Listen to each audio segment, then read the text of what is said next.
إن الحمد لله نحمده ونستعينه ونستغفره ونعوذ بالله من شرور أنفسنا ومن سيئات أعمالنا من يهده الله فلا مضل له ومن يضلل فلا هادي له وأشهد أن لا إله إلا الله وحده لا شريك له وأشهد أن محمدا عبده ورسوله صلى الله عليه وعلى آله وصحبه وسلم تسليما كثيرا أيها الذين آمنوا اتقوا الله حق تقاته ولا تموتن إلا وأنتم مسلمون أيها الناس اتقوا ربكم الذي خلقكم من نفس واحدة وخلق منها زوجها بث منهما رجالا كثيرا ونساء اتقوا الله الذي تساءلون به والأرحام إن الله كان عليكم رقيبا يا أيها الذين آمنوا اتقوا الله وقولوا قولا سديدا يصلح لكم أعمالكم ويغفر لكم ذنوبكم ومن يطع الله ورسوله فقد فاز فوزا عظيما أما بعد فإن أصدق الحديث كتاب الله وخير الهدى هدى محمد صلى الله عليه وعلى آله وصحبه وسلم شر الأمور محدثاتها فإن كل محدثة بدعة وكل بدعة ضلالة وكل ضلالة في النار. Ya sekalian rahmat Allah Subhanahu wa taala, alhamdulillah. Segala puji bagi Allah Subhanahu wa taala atas segala nikmat Allah Subhanahu wa taala berikan kepada kita, terutama nikmat iman dan juga nikmat Allah Subhanahu wa taala berikan kepada kita kesehatan untuk kita gunakan kesehatan yang Allah Subhanahu wa taala berikan dalam rangka mendekatkan diri kepada Allah Subhanahu wa taala. Karena tidaklah seorang hamba Allah Subhanahu wa taala berikan afiah kecuali afiah tersebut bahkan nikmat yang agung yang sepatutnya seorang muslim menggunakannya dalam rangka mentaati Allah Subhanahu wa taala. Di antara ketaatan yang sangat dianjurkan adalah menuntut ilmu. Menuntut ilmu, pelajari Al-Quran dan Sunnah Nabi Sallallahu Alaihi Wasallam adalah salah satu ibadah yang utama. Bahkan kata Imam Ahmad rahimahullahu taala, setelah kewajiban menuntut ilmu tidak ada yang bisa menandinginya dalam keutamaan ketika niatnya benar-benar ikhlas.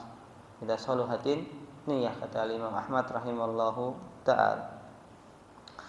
Muslimin jamaah salat maghrib, semoga Allah Subhanahu wa taala memberikan kepada kita kasih sayangnya. Kita akan lanjutkan bahasan dari kitab Al-Adabul Mufrad seperti yang biasa kita kaji pada malam Selasa. Kitab yang berisikan hadis-hadis berkaitan dengan akhlak dan juga adab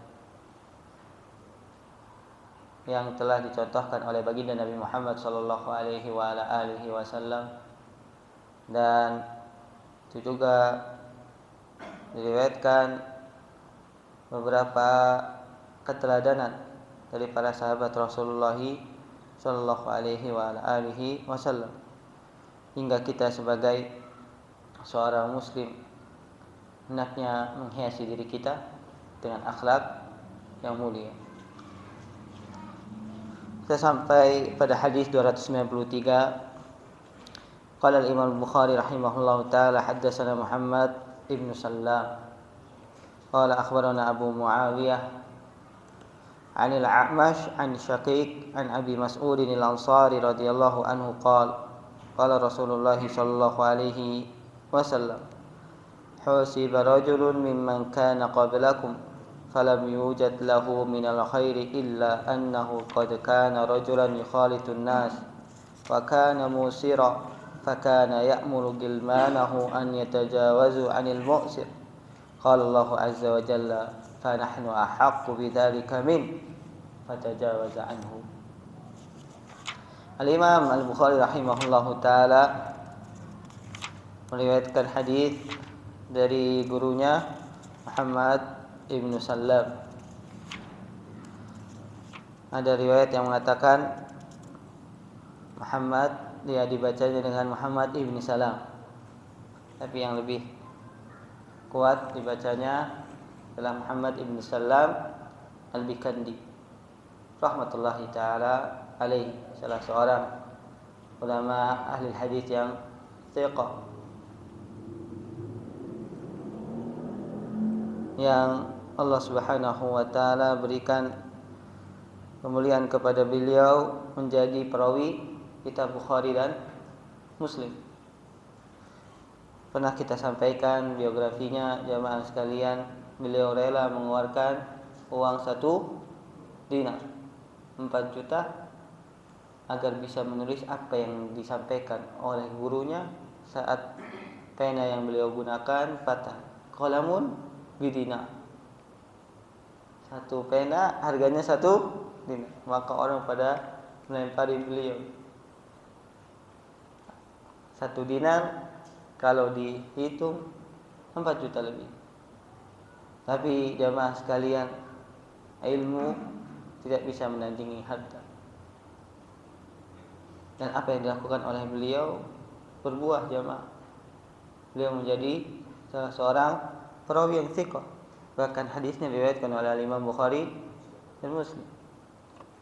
Qala akhbarana Abu Muawiyah, nama Abu Muawiyah artinya namanya Muhammad ibn Khazim ad-Dari. Seorang yang thiqah juga. Beliau ad-Dari. Ad-Dari itu adalah orang yang buta. Tapi jamaah sekalian, Allah Subhanahu wa taala jadikan hafalan beliau menjadi hafalan yang kuat. Anil Amash, ini Sulaiman ibn Mihran. Nama dikatakan Al-Amash karena penglihatannya ketika masuk waktu senja mulai kabur jamaah. Jadi seorang yang buta meriwayatkan dari seorang yang ragu. Jamaah, alhamdulillah setiap dari kita penglihatannya masih baik. Bahkan di antara kita masih tidak ada keluhan. Tapi sudahkah kita gunakan untuk menghafal hadis-hadis Nabi sallallahu alaihi wasallam, untuk menghafal Al-Qur'an? Sudah berapa lama kita hidup di dunia ini, bertambah tidak dengan hafalan Quran kita jamaah, tambah dengan hafalan hadis kita jamaah. Allah berikan kesempurnaan bagi kita. Seharusnya apa jamaah? Lebih baik dari beliau rahimahumallahu al-jami'. An Syaqiq ibn Salam, salah seorang tabi'in yang sangat mulia, Syaqiq ibn Salam rahimahullahu taala, an Abi Mas'ud al-Ansari radhiyallahu taala anhu. Beliau berkata, Rasulullah sallallahu alaihi wa ala alihi wasallam pernah bersabda, Nabi kita yang mulia Nabi Muhammad sallallahu alaihi wasallam pernah bersabda, Husiba rajulun mimman kana qablakum.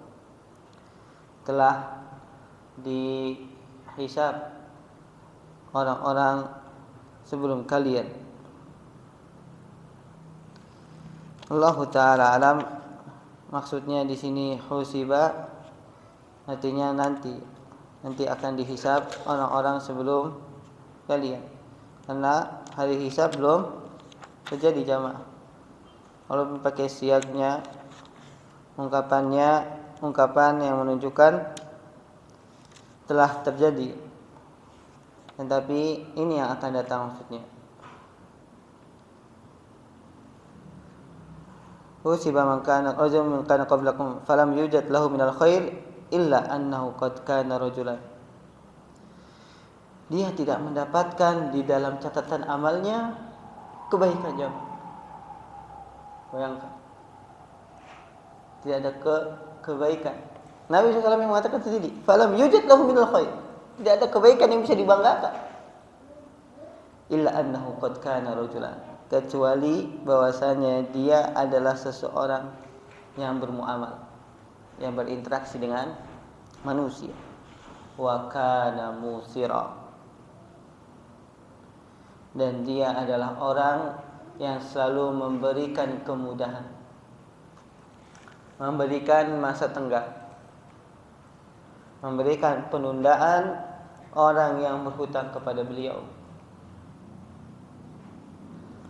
Fulan hutang kepada anak misalnya 10 juta, baru bayar 5 dan akan jatuh tempo bulan depan. Ketika bulan depan tidak bisa membayar 10 juta itu, kata orang ini, saya tunggu. Nggak apa-apa, tanpa tentu ada riba. Kalau ada riba beda lagi jamaah. Dia memberikan kemudahan bagi yang mampu masih bisa membayar hutang.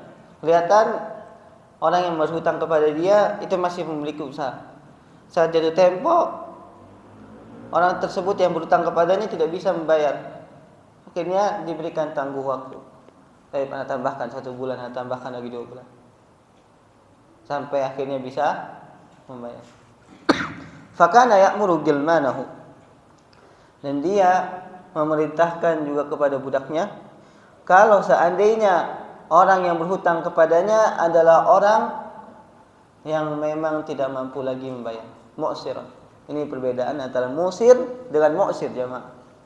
Kalau musir, orang masih mampu membayar tapi dia berikan tangguh waktu. Tapi kalau mu'sir, benar-benar dia tidak bisa membayar. Misalnya bangkrut usahanya, atau timpa musibah, tidak ada lagi masukan, hingga untuk membayar hutang, untuk nyaur hutang udah gak bisa lagi jamaah. Sama orang ini sudah ana halalkan, tidak perlu lagi bayar hutang.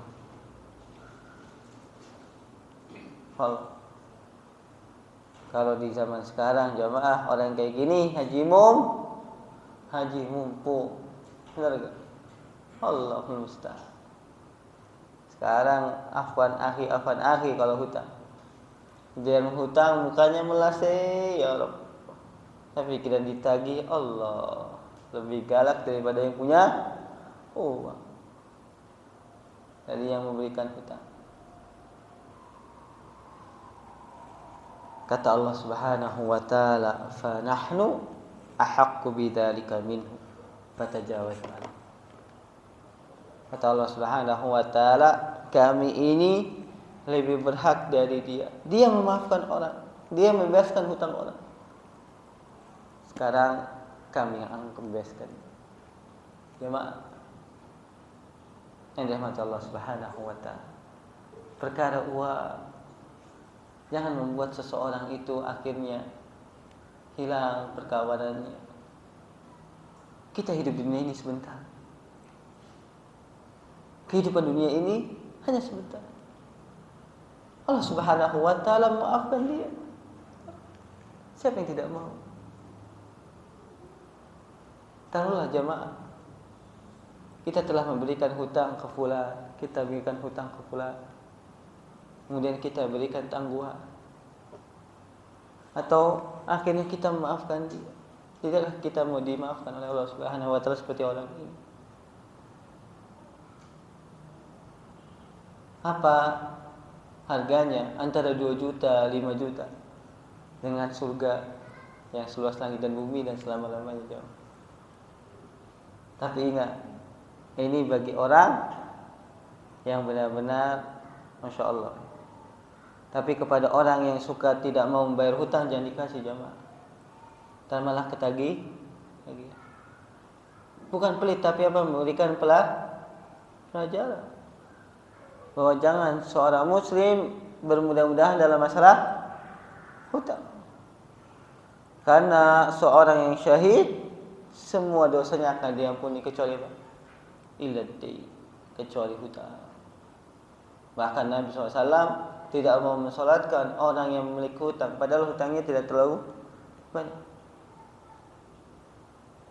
Maka bertakwalah kepada Allah jamaah sekalian tentang masalah hutang. Hadis ini adalah hadis yang sahih, diriwayatkan juga oleh Imam Muslim dalam kitab sahihnya. Apa yang kita bisa ambil dari hadis ini? Fadlu inzaril mu'sir wal wadi anhu. Pengutamaan untuk memberikan tenggat waktu kepada orang yang kesulitan dan memaafkan atau menghapuskan hutang bagi orang-orang yang benar-benar tidak mampu. Hutang yang besar jemaah.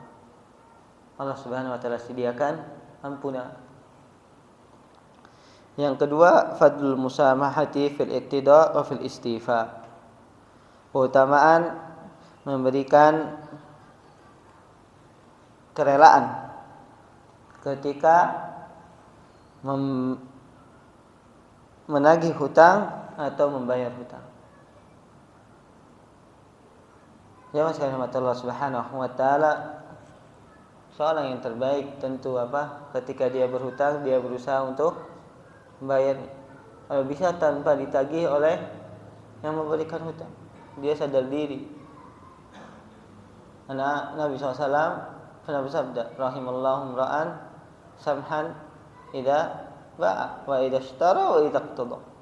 Semoga Allah merahmati orang yang sangat pemurah, sangat luas ketika berjualan, ketika membeli, dan ketika dia membayar hutang.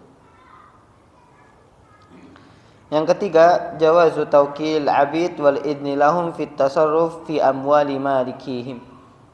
Diperbolehkan mewakilkan kepada budak atau kepada orang lain dan memberikan izin bagi mereka untuk bertasarruf, untuk mengelola harta majikannya atau harta orang yang telah mewakilkan. Kalau dalam istilah muamalah artinya taukil jamaah. Jadi tidak boleh seseorang menggunakan harta orang lain kecuali orang yang memiliki harta tersebut diantaranya memberikan kesempatan atau mewakilkan untuk mengolah harta. Sebagaimana yang telah kita bahas dalam fikih muamalah. Kalau dalam istilahnya tasarruf fuduli. Jadi mengelola harta yang pada asalnya bukan milik. Sebutkan itu ada 4, al-wakil, kemudian an-nadhir, kemudian al-wasi. Satu lagi belum hadir di kepala anak, insyaallah nanti. Yang pertama tadi yang mewakilkan, kemudian yang diberikan wasiat, kemudian yang diberikan izin untuk mengelola wakaf. Itu mereka yang diperbolehkan untuk mengelola harta yang bukan milik. Selain dari 4 tadi itu tidak diperbolehkan jamaah. Tidak diperbolehkan. Nah, hadis yang selanjutnya hadis 294 yang hampir sama dengan hadis yang pernah kita baca. Qala rahimahullah ta'ala haddatsana Muhammad ibn Salamin an ibni Idrisin qala sami'tu abi yuhaddisu an jaddi an Abi Hurairah radhiyallahu ta'ala anhu su'ila Rasulullah sallallahu alaihi wasallam ma aktsaru ma yudkhilul jannah qala taqwallahi wa husnul khuluq qala wa ma aktsaru ma yudkhilun nar qala al-juwafan al-fammu wal farj. Al-Imam Al-Bukhari rahimahullahu taala meriwayatkan hadis yang hampir sama dengan hadis yang pernah kita bahas ya, bahwasanya beliau meriwayatkan dari gurunya Muhammad ibn Salam al-Bikandi, kemudian dari An ibni Idris, aku mendengar bahwasanya bapakku meriwayatkan dari kakekku. Jadi ini adalah periwayatan seorang cucu dari ayahnya, dari kakeknya. Nama Ibnu Idris adalah Abdullah Ibnu Idris, dari ayahnya, dari kakeknya. Dan periwayatan Abdullah bin Idris ini serta ayahnya dan juga kakeknya adalah periwayatan hadis yang hasan. Hadisnya hasan. Dan sudah pernah kita baca hadisnya, bahwasanya Nabi Shallallahu Alaihi Wasallam ditanya, apa yang terbanyak memasukkan seseorang ke dalam surga?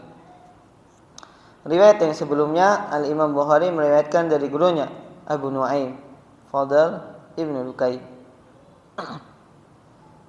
Kalau ini meriwayatkan dari jalur yang lain, dari gurunya Muhammad Ibnu Salam.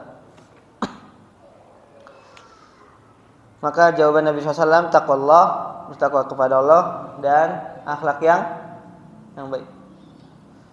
Qala wa ma aktsaru ma yudkhilun nar.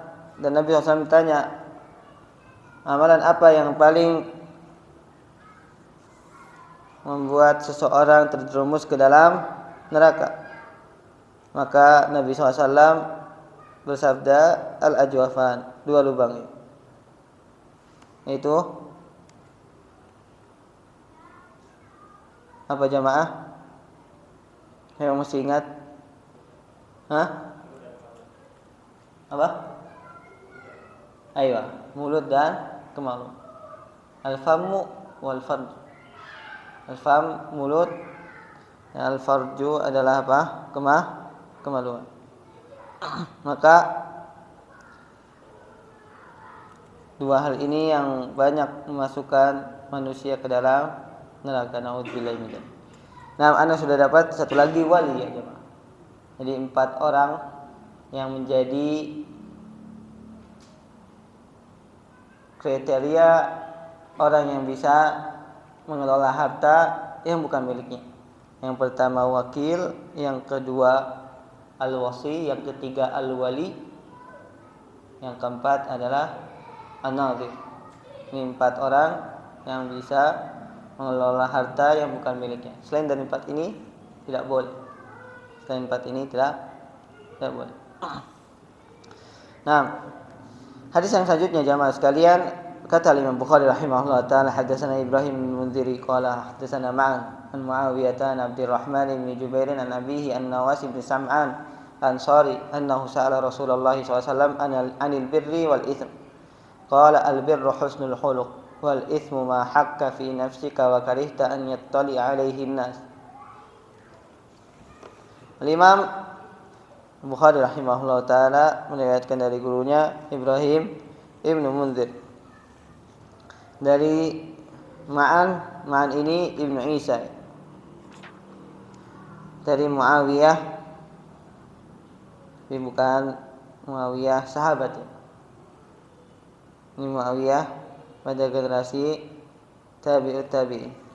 An Abdurrahman Ibnu Jubairin an abihi an Nawas Ibnu Sam'an al-Ansari radhiyallahu taala anhu.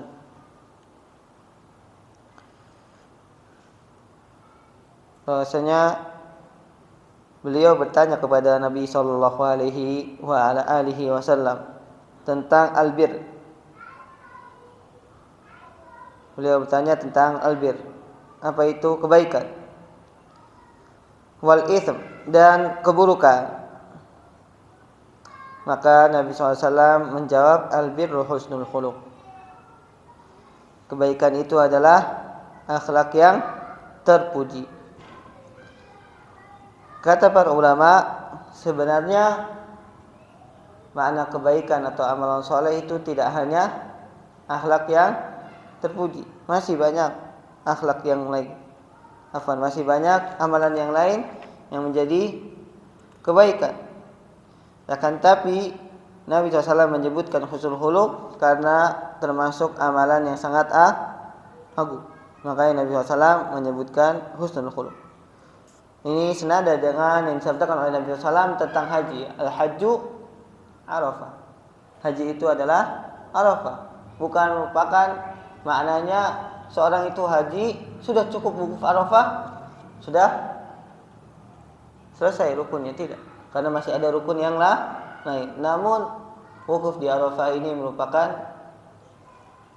rukun haji yang paling utama. Nah, kemudian kata Nabi SAW, wal ismu, adapun keburukan, ma hakka fi nafsika wa karihta an yattali'a alaihin nas. Maknanya adalah apa yang membuat jiwamu itu bergetar, jiwamu itu ragu untuk melakukannya.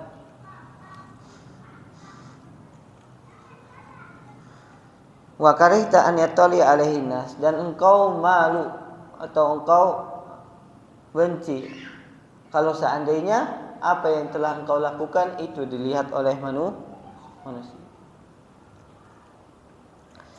Nah, hadisnya diriwayatkan juga oleh Imam Muslim dalam kitab Sahihnya. Jamaah sekalian rahmat Allah Subhanahu wa taala,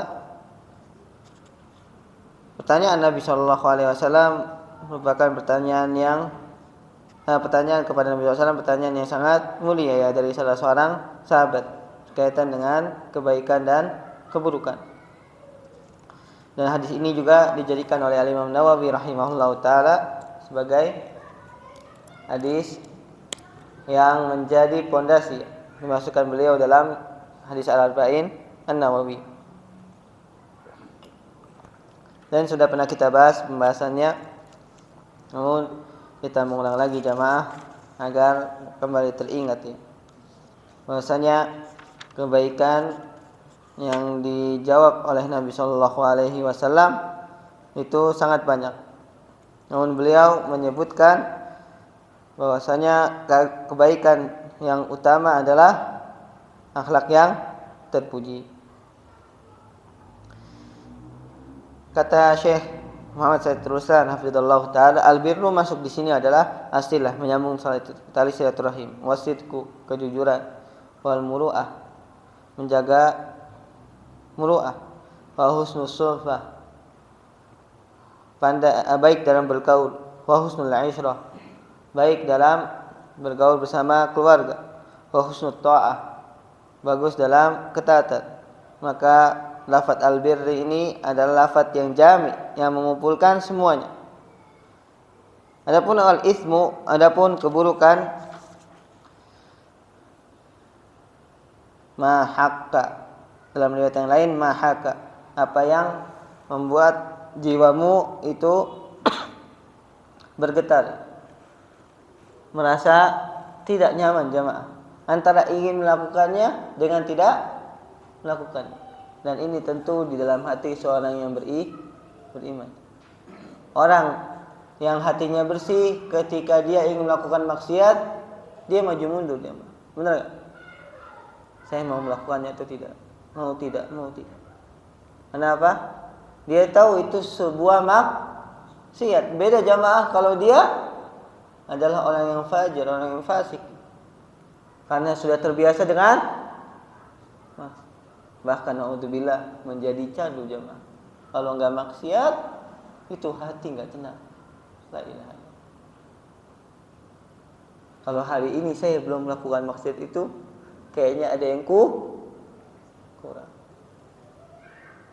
Seperti maaf misalnya pada perokok jamaah.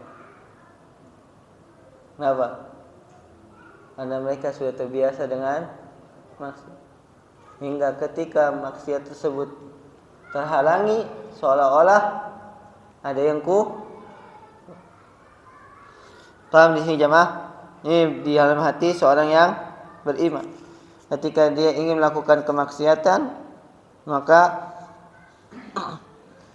dia akan bergetar hatinya ya. Berada dalam kegoncang. Dan dia malu ketika orang, atau benci ketika orang melihat perbuatan dia. Dan orang yang beriman tentu tidak ingin ya aibnya terlihat. Seorang muslim dia masih memiliki rasa malu hingga dia melakukan kemaksiatan dalam keadaan sembunyi. Kalau kita melakukannya, nauzubillahi min dzalik jamaah, ketahuilah itu adalah keburukan, karena manusia tidak ingin melihat kita dalam keadaan tersebut. Makanya Nabi Shallallahu Alaihi Wasallam pernah bersabda apa? Kullu al-khata' mu'afa. Setiap orang yang melakukan kesalahan akan diampuni, illal mujahidin, kecuali orang yang terang-terangan mereka melakukan dosa dengan kebanggaan. Itu yang sulit diampuni oleh Allah Subhanahu wa ta'ala.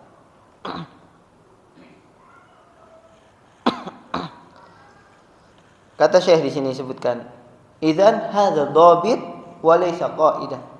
Innama hadza fi haqqi man kana qalbuhu saliman naqiyan tahiran. Ammal fasaqah al mutamarriduna fa innahum yuhibbuna an yattali an-nasu ala su'i ahwalihi. Kata Syekh, idzan, oleh karena itu, ini adalah acuan atau kaidah yang ada pada hati yang bersih, hati yang selamat, yang suci. Ammal fasaqah, adapun orang yang fasik, al mutamarrid, orang yang sudah tercapek. Mutamarrid itu yang sudah terus-menerus melakukan keburukan. Fa innahum yuhibbu, adapun mereka, justru mereka bangga jamaah. Mereka cinta kalau manusia melihat dia melakukannya. Nauzubillah. Seperti para penyanyi jamaah. Benar gak jamaah?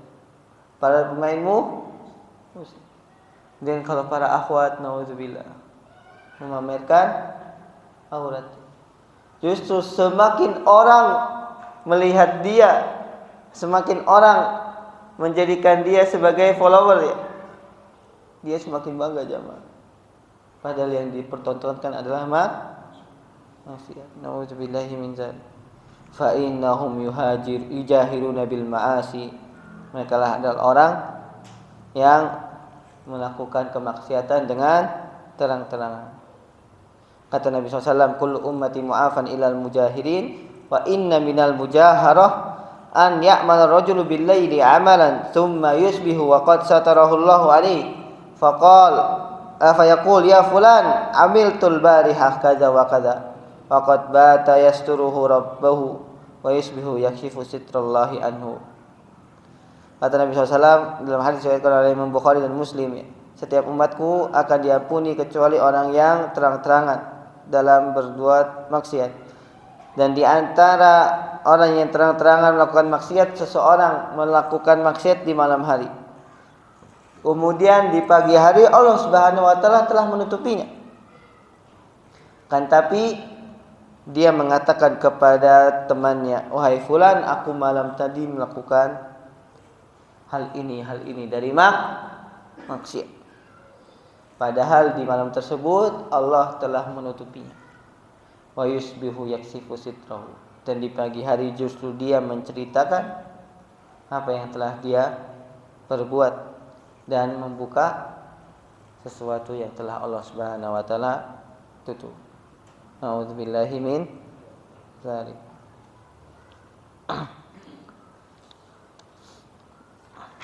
Nah, jemaah sekalian, apa yang kita bisa ambil dari hadis ini? Di antaranya bahwasanya di antara makna kebaikan yang paling utama adalah akhlak yang terpuji. Dari hadis ini juga kita bisa mengambil pelajaran jamaah sekalian, bahwasanya kalau seandainya seorang memiliki hati yang bersih jamaah, ketika dia men-scan sesuatu dan ternyata hatinya ini bergetar atau jantung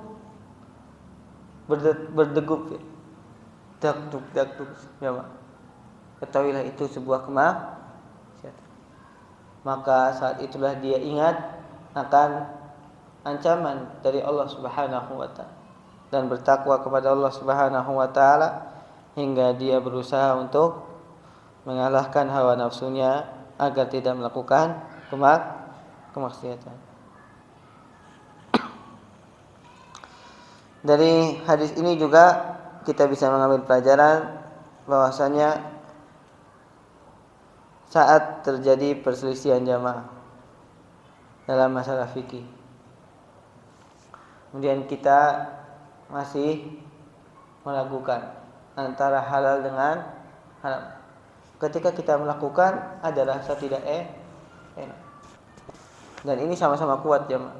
Maka istafti qalbak, dalam hadis yang lain disebutkan istafti qalbak. Tanyakan kepada hatimu. Kalau antum melakukannya dalam keadaan tidak apa jamaah? Tidak legowo jamaah. Dalam hati kayaknya kayaknya kalau melakukan ini enggak layak. Maka ketahuilah itu merupakan apa? Perbuatan yang seharusnya ditinggalkan. Sebagaimana dalam riwayat yang lain. Wa in aftaukan nas wa aftau. Walaupun manusia itu apa? Memberikan fatwa kepadamu. Kalau hatimu sudah tidak enak, lebih baik apa? Tinggalkan. Paham jamaah? Allah Ta'ala.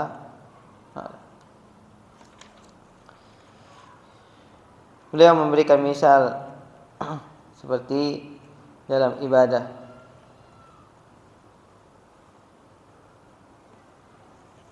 Rajulun untuk wudu'uhu thumma syakka hal tawaddu'a ba'da naqdil wudu'i am lam yatawaddu' waqa'a fi syak in tawaddu'a fa sholatu sahihah wa illam yatawaddu' fasolatu batilah fayabqa fi qalaqi fayuqalu laka da' ma yaribuka ila ma la yaribuk ar-raibu huna fi sihhati shalah wa adamur raib an tatawadda wa tusalli li'annahu syak lam yughalib ihtimalan al-ihtimal wa innama tasawwal ihtimal indahu fa hadha yaqumu wa yatawadda thumma yusalli. Seorang laki-laki wudunya batal, kemudian dia ragu apakah saya sudah berwudu setelah batal wudu saya atau belum. Maka apa yang dilakukan jamaah? Kata beliau, ketika terjadi keraguan hal tersebut, maka hendaknya dia berwudu, kemudian baru salat. Karena dia ragu apakah sudah wudu atau belum. Maka pada asalnya setelah dia batal, dia belum berwudu. Itu yang menjadi sesuatu yakin bagi dia. Agar keraguannya itu hilang, hendaknya dia berwudu baru salat. Paham jemaah? Itu yang berkaitan dengan hal yang membuat seseorang ragu.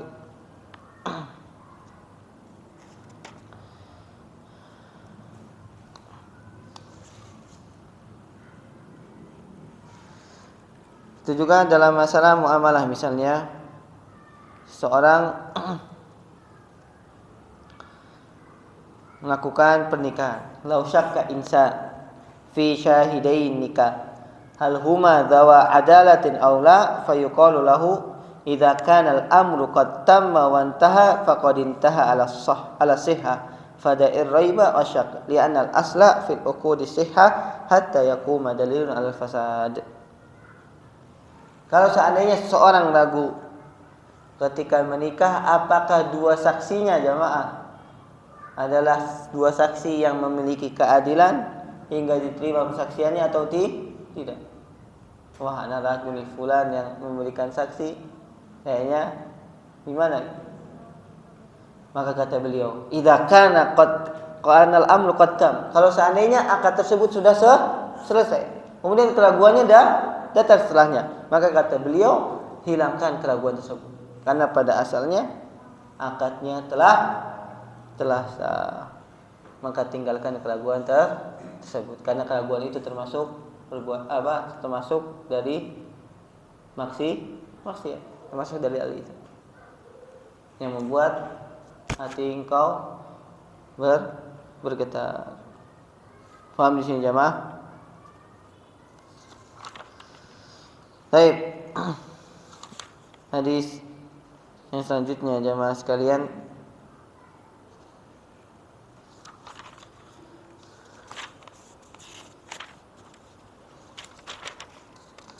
hadis yang diriwayatkan oleh Imam Bukhari rahimahullahu taala dalam bab al-bukhl. Qala rahimahullahu taala hadatsana Abdullah bin Abil Aswad qala hadatsana Humaid ibn al-Aswad an al-Hajjaj as-Sawaf qala hadatsani Abu Zubair qala hadatsana Jabir qala qala Rasulullah sallallahu alaihi wasallam man sayyidukum ya bani Salimah qulna Jaddu ibnu Qais ala anna nubakhiluhu qala wa ayyu da'in adwa min al-bukhl bal sayyidukum Amr ibn al-Jamuh wa kana Amr ala asnamihim fil jahiliyah wa kana yulimu an Rasulullah sallam idza tajawwaj. Kita masuk bab yang baru jamaah, bab al-bukhl, bab yang berkaitan dengan sifat pelit, sifat bakhil. Qala rahimahullahu taala hadatsana Abdullah, masuk waktu saya jemaah. Fadal adzan terlebih dahulu, nanti kita akan terjemahkan hadisnya.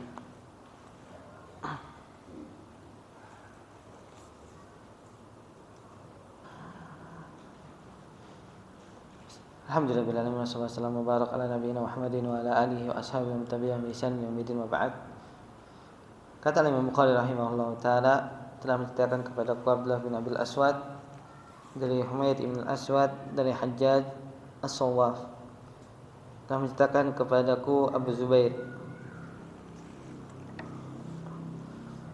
Ini Abu Zubair adalah Muhammad ibn Muslim at-Tadrusi al-Makki yang tinggal di kota Makkah, salah seorang tabi'in. Telah menceritakan kepada kami Jabir, ini Jabir bin Abdullah radhiyallahu taala anhu. Qala Rasulullah sallallahu alaihi wasallam, Rasulullah sallallahu bersabda, "Man sayyidukum ya bani Salimah?" Siapa pemimpin kalian wahai Bani Salimah? Bani Salimah adalah salah satu kelompok atau kumpulan keluarga dari daerah Salimah yang sekarang dikenal dengan di Madinah ini daerah Qiblatain. Bani Salimah. Kalau di Madinah jamaah sekalian berkesempatan umrah kemudian melewati Masjid Qiblatain, nah itu adalah daerah Bani Salimah. Daerah Bani Salimah. Kulna, kami menjawab, pemimpin kami adalah Jaddu ibnu Qais. Jad bin Qais, pemimpin kami ya Rasulullah. Akan tapi dia adalah seseorang yang kami anggap pelit. Kami anggap pelit. Maka kata Nabi sallallahu alaihi wasallam, wa ayyu da'in adwa minal bukhl. Penyakit apa yang lebih buruk daripada pelit, daripada kebakilan? Nabi SAW menganggap bahwa penyakit yang terparah yang dimiliki seorang adalah bakhil, jamaah, pelit. Bal sayyidukum Amr ibn al-Jamuh. Maka Nabi SAW tidak setuju dengan pilihan mereka. Tidak, akan tapi pemimpin kalian adalah Amr ibn al-Jamuh radhiyallahu taala anhu. Wa kana Amr ala asnamihim fil jahiliyah. Dahulu Amr adalah seorang yang biasa mengurusi patungnya kaum musyrikin ketika itu, sebelum beliau masuk Islam. Wa kana yulim an Rasulullah sallallahu idza tazawwaj. Dan Amr ibn Jamuh termasuk yang menyiapkan walimah ketika Nabi sallallahu alaihi wasallam itu menikah. Jadi beliau yang menyiapkan makanan saat Nabi SAW menikah. Yang menyiapkan walimahannya adalah Amr ibn Jamuh radhiyallahu taala anhu. Jamaah sekalian Allah Subhanahu wa taala, hadis ini adalah hadis yang agung yang menunjukkan bahwasanya tidak pantas jamaah seorang pemimpin itu pelit. Sampai-sampai Nabi SAW mengubah kepala suku yang tadinya dijadikan sebagai kepala suku karena pelitnya jemaah. Nggak pantas sebenarnya, nggak patut seorang pemimpin itu pelit. Bahkan Nabi SAW menyebutkan bahwasanya penyakit yang paling parah adalah apa? Adalah kebakhilan.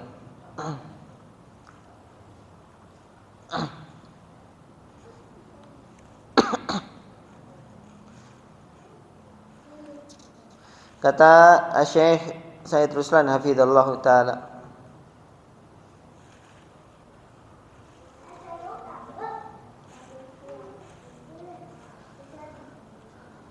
idza halaka bimaradin batinin ay aybin akbahu minal bukhl. Kaifa dzalik qalu inna qauman nazalu bisahilil bahr fakarihu li bukhlihim nuzul al adyaf faqalu liyub ida ar-rijalu anin nisa hatta ya'tadir rijal ila al adyaf wa yub idan nisa'u fata'tadiru nisa bi bu'dir rijal fa fa'alu wa tala dzalika bihim fastaghala ar-rijalu birrijali wan nisa'u bin nisa. Ketika seseorang masuk ke dalam sebuah kampung yang pelit, ya, di antara mereka misal ada seorang yang datang, maka orang-orang mengatakan hendaknya laki-laki dan wanitanya dipisah. Ketika laki-laki mengatakan saya sedang tidak ada yang bantu ya istrinya apa? Disuruh pergi misalnya. Dan juga ketika ditanya mana laki-lakimu agar bisa menjamu kami, maka sang wanita ini atau istrinya mengatakan suami kami sedang pergi, jadi kami tidak bisa menjamu kalian. Karena apa? Pelitnya katanya. Fa fa'alu wa tawla dzalika bihim fastaghala rijalu birijal wan nisa'u bin nisa. Akhirnya apa? Tidak jadi menjamu. Karena apa? Pelitnya jamaah. Ini orang-orang Arab terdahulu yang pelit ya jamaah. Caranya seperti itu.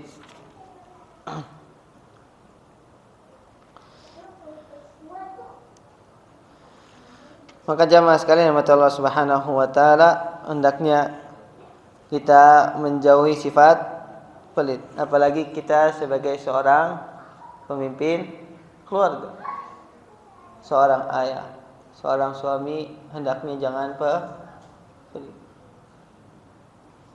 Dan hendaknya dia juga menenungkan ya, apa yang diinfakkan kepada keluarganya, jemaah, itu adalah pahala yang besar.